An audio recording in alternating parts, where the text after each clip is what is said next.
Love and happiness. J'espère que vous allez bien, que vous avez la forme et surtout que vous êtes en forme, c'est le plus important. Aujourd'hui, je vais vous aborder une thématique qui est pour moi la plus importante, c'est la thématique suivante, la progressivité.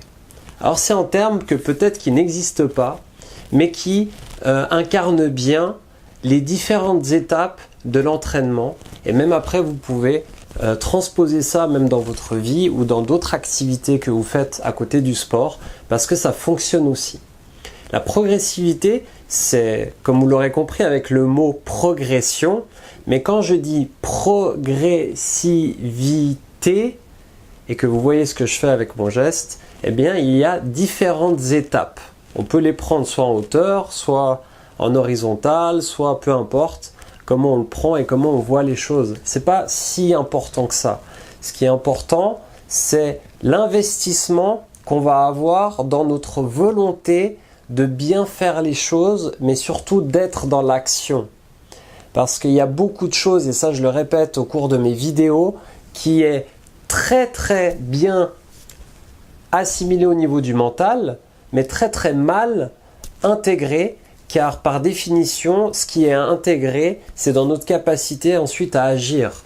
Et oui, quand on intègre véritablement des choses, c'est qu'on est en capacité de rentrer dans l'action et d'agir. Donc la progressivité, ça s'adapte à tout type de personnes, que vous soyez débutant, que vous soyez intermédiaire, que vous soyez expert, professionnel, ça s'adapte vraiment dans tous les domaines, pour tout le monde. Donc, ce que je recommande déjà en premier dans cet entraînement progressif, c'est de commencer par un échauffement.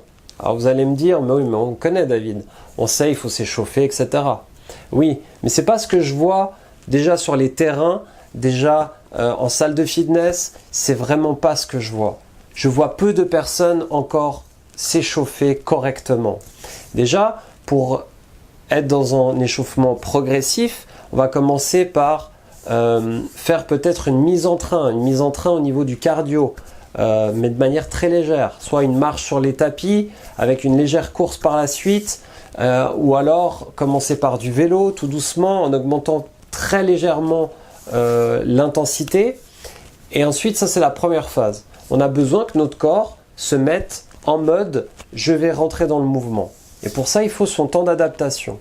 Souvent, il y a 2 heures en arrière, on était au travail, on était stressé. Et le corps n'a pas eu le temps de faire le passage travail-entraînement.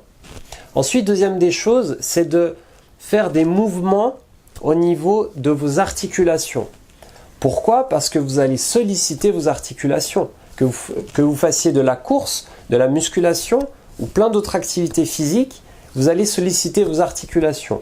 Donc, mettez vos articulations dans le mouvement de manière doucement et progressive.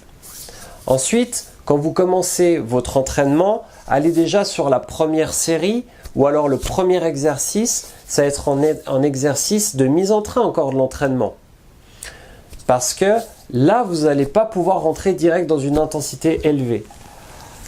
Si vous le faites, peut-être que vous n'allez pas voir les répercussions tout de suite, mais au fur et à mesure du temps, peut-être des mois, peut-être des années même, ensuite vous allez avoir des choses qui vont se passer. Donc prévenez maintenant. Et même si vous avez déjà expérimenté des blessures, des choses comme ça, il n'est jamais trop tard pour commencer en entraînement progressif.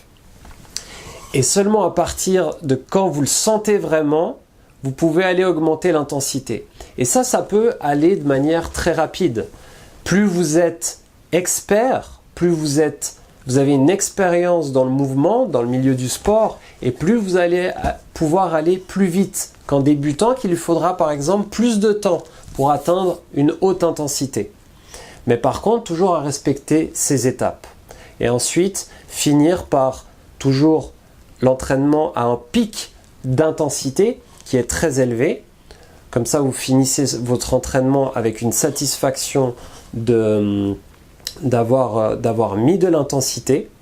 Et ensuite, retomber sur une une fin d'entraînement plus légère, plus relaxante, pour que vous préparez votre corps cette fois à récupérer. Donc voilà, vous l'aurez compris, la progressivité, vous voyez cette courbe, c'est un peu aussi comme de nombreuses courbes que l'on peut voir, comme l'indice glycémique, etc. Mais ça sera un beau sujet pour une autre vidéo.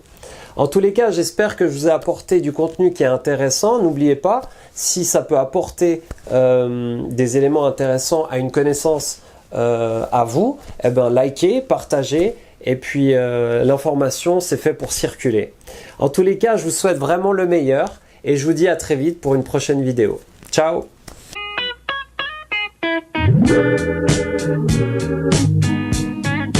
Love and happiness.